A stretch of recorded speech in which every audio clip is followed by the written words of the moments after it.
you're actually controlling for so many variables that the outcomes are limited in what they could be. Yeah. And if you can get your soft sciences to a point where you can control for the variables, maybe you can get to a point where you can get 80, 90, 100% results. But the problem is just the sheer number of variables. No two people, even if they live the exact same life, are going to be the same. Right. Yeah. Right.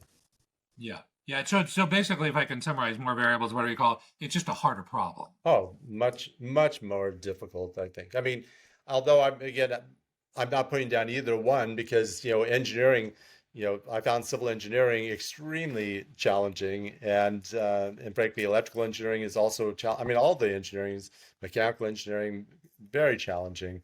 Um, bodies in motion.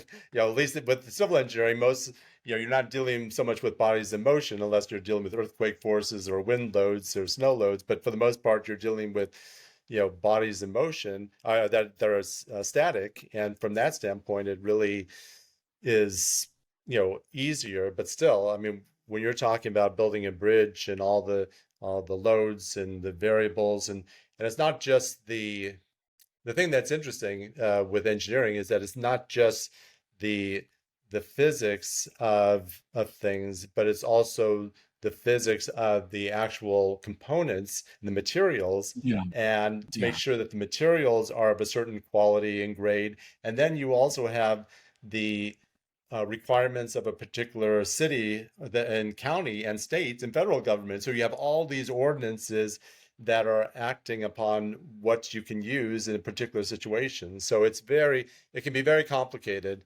and so even though the results may be, pretty predictable, just navigating all that needs to go into there is a lot. There's a lot that goes into there.